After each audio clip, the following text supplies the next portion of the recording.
I have an old joke for you might have heard before. I like jokes about novice ministers screwing up. I don't know why that is.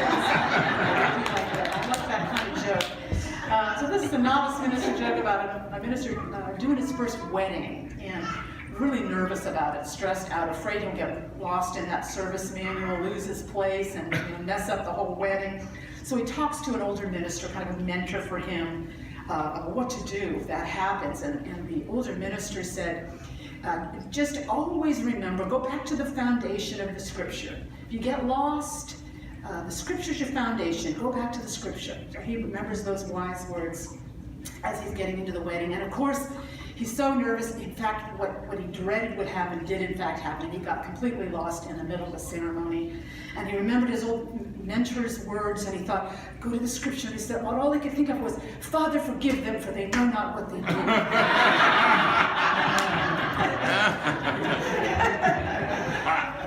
Go to the scripture. It's your foundation.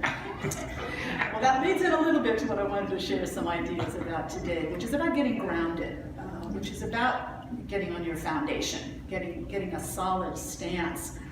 I was sharing some ideas last week about spiritual follow-through, and I realized, today's topic is sort of a prequel. You know that word prequel they use in the TV world, because before you can follow through, you got to have that power stance, right? In golf, in baseball, in bowling, in almost any of the sports, you have to have a good solid stance.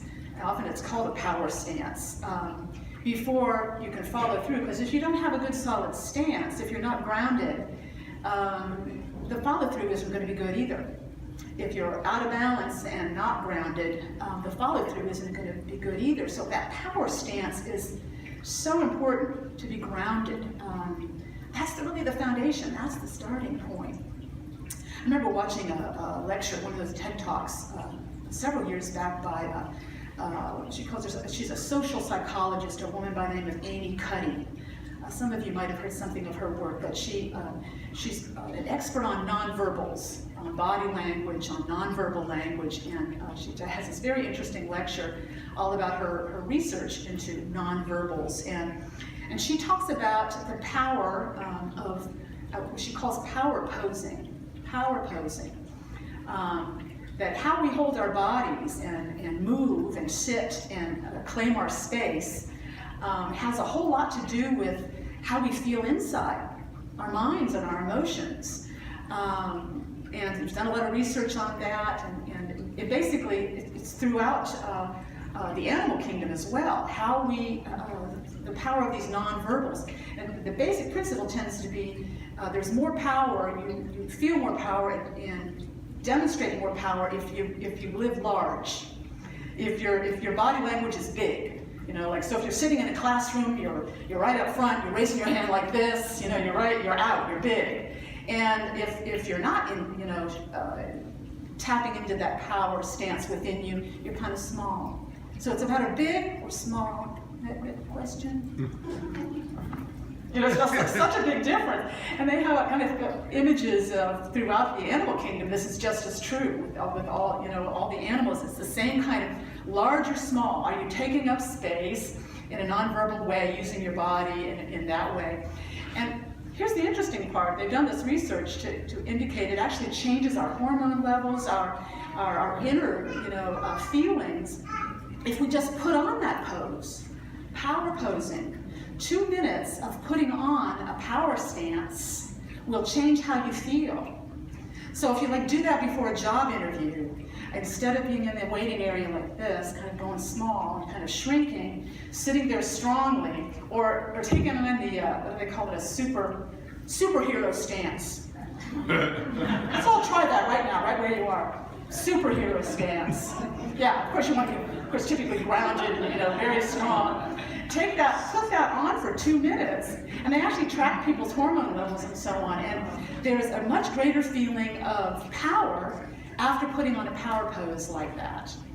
Our instinctive feeling quite often is to go the other way. If it's a little stressful circumstance, or we're a little worried or anxious about something, we'll tend to go small and kind of shrink in a little bit, and she's suggesting go the other way. put on a power pose and it'll change how you feel inside. Start with the physical and it'll influence the mental and the spiritual.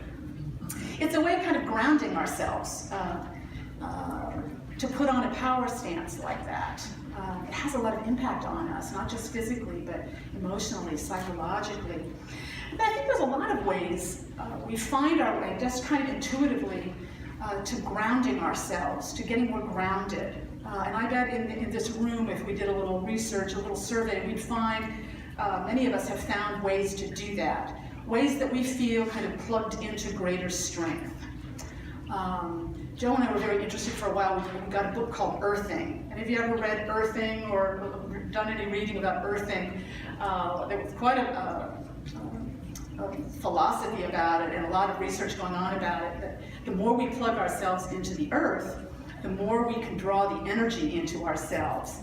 And a strong advocacy of natural surroundings and barefoot in the grass, and really make contact with earth in every way we can. We tend to be too insulated from it in our modern lives, and not in touch with the trees and the ground and the soil and the dirt. And we can actually draw energy from it that's measurable if we ground ourselves in that way. Earthing. I was been fascinated for a while with in Japan. They practice very seriously something they call forest therapy. Forest therapy, and they talk about doing forest bathing. And there are a number of nature preserves around the country where they will have retreats and forest therapy weekends or longer periods of time, and they've really tracked, it increases beneficial hormones, the anti-cancer hormone DHEA, or no, that's the aging one, anti-aging one, that it increases lymphocytes, which are cancer fighting, to be around the trees, to be taking in, inhaling the oils that the trees emit, which apparently are, all trees emit some kind of oils to protect themselves from germs and insects. Trees, different kinds of oils, and they have different scents, and if we inhale that, we get the benefit of that.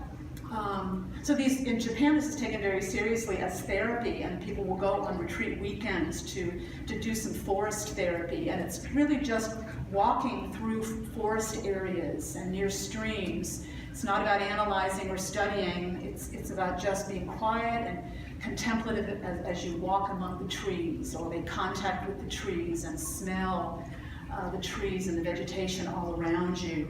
This makes sense to me, doesn't it to you? That we can ground ourselves and tap into a kind of natural power in this way. The trouble is we forget to do it. We forget that we need it and wonder why we're off balance, we don't feel strong and steady. There's so many ways we can ground ourselves, but I think beneath all of them, or informing all of them, is the ultimate one, which is that we ground ourselves in God.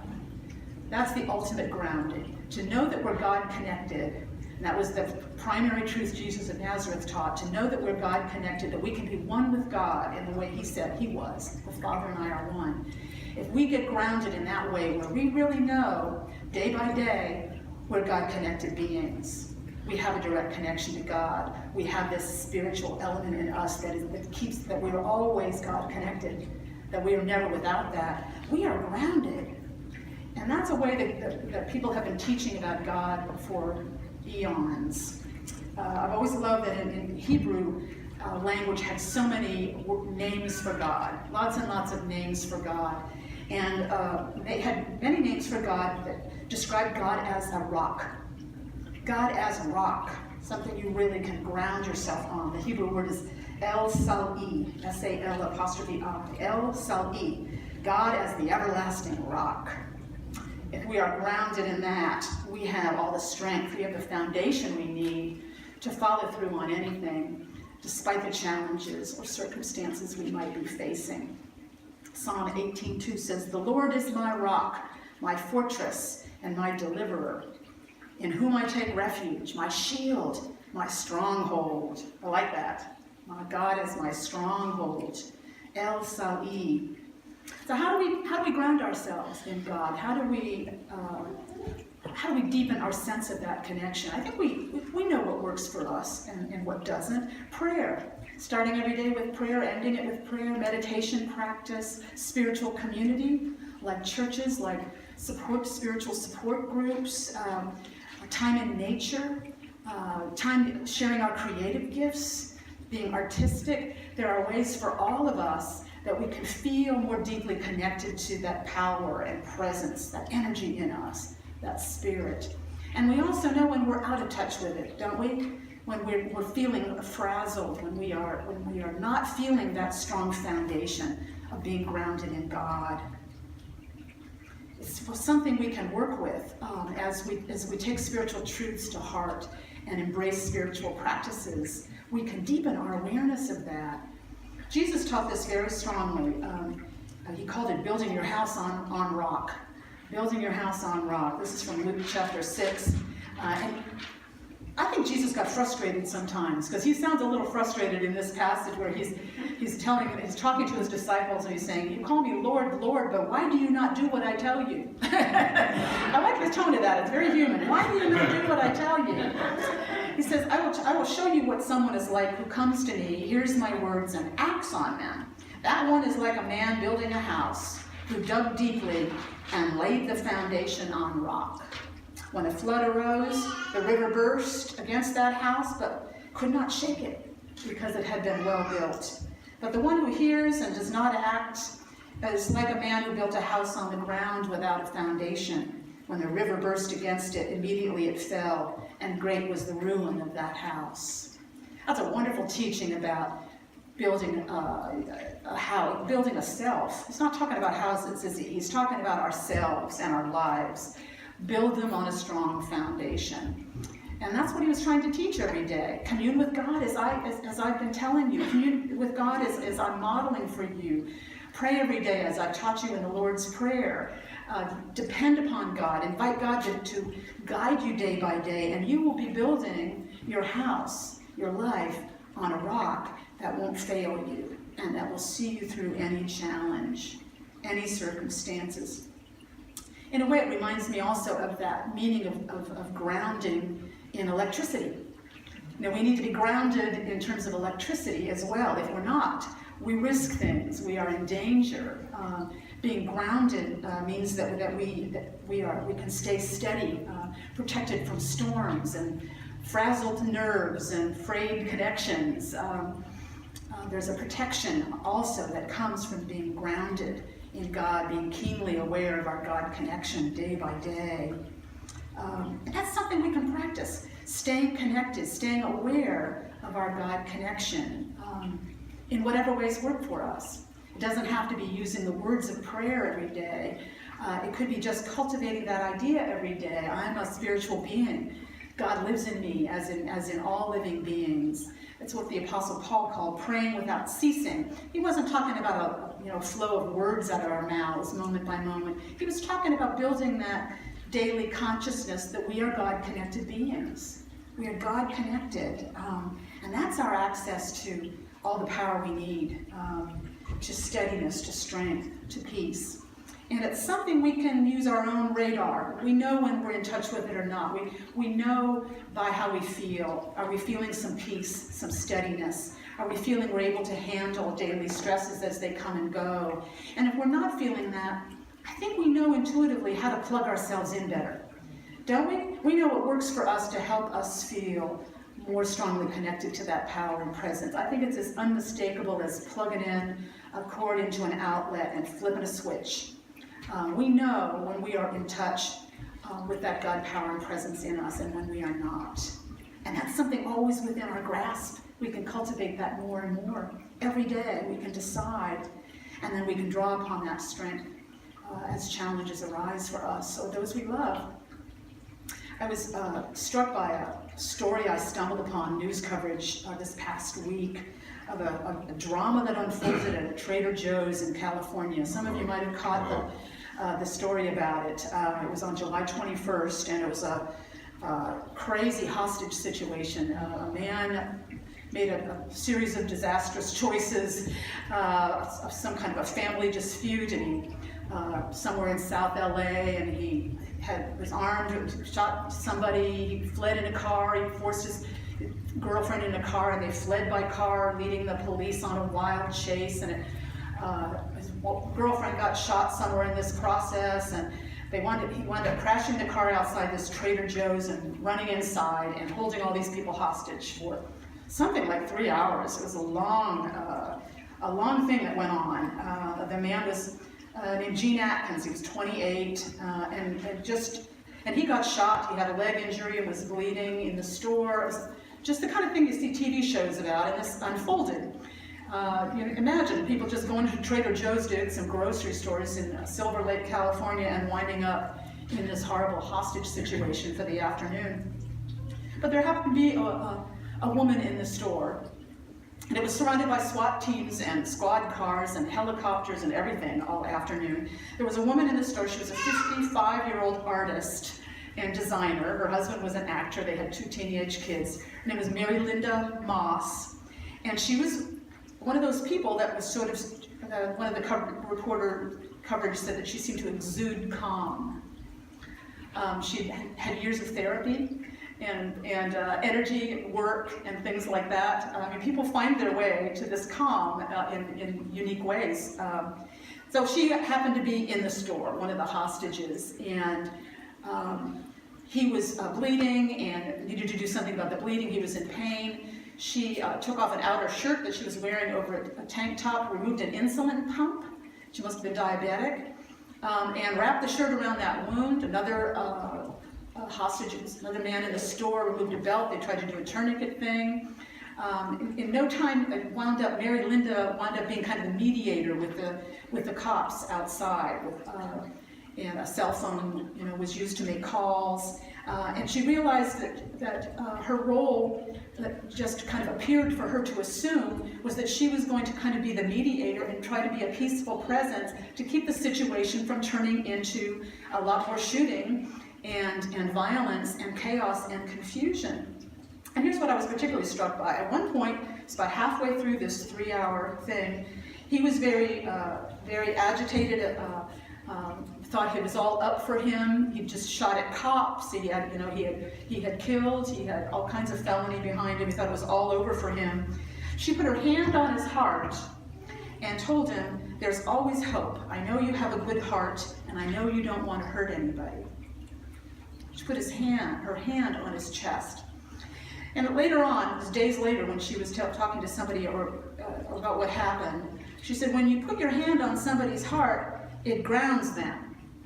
I was trying to ground him." Now, isn't that something? I think that's just a remarkable story. It was remarkable timing for me, because I was writing this talk at the time about getting grounded, and I stumbled upon this. It is true that a person who is grounded is a steadying influence in the world.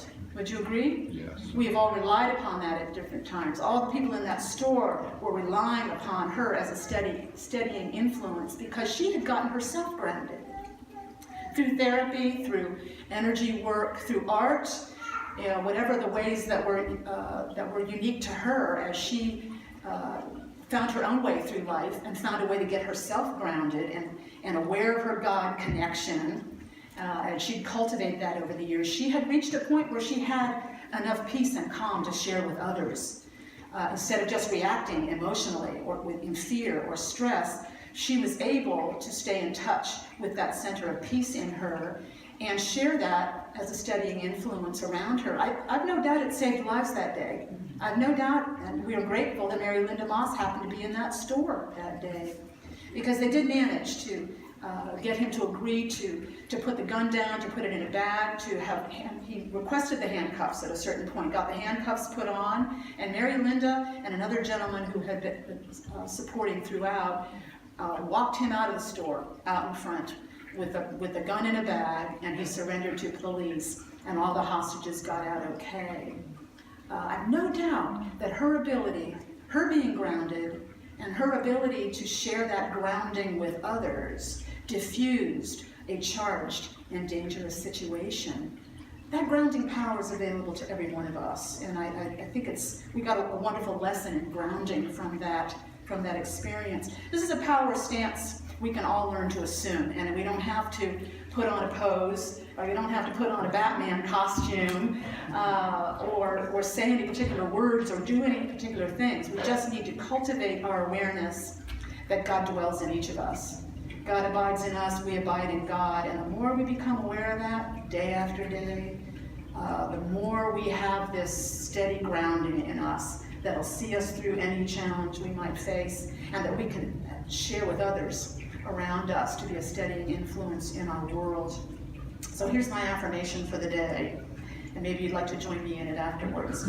I am grounded in God. Nothing disturbs the peace and power of my soul. Nice strong statement. Shall we say it together? I am grounded in God.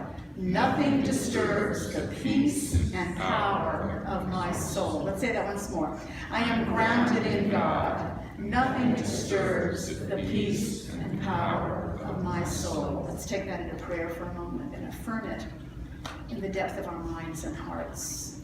We are grounded in God, that unfailing power and presence that lives in us always. That is our source, that is the rock on which we live, that is our foundation, and we carry it with us at all times and in all places and in all circumstances.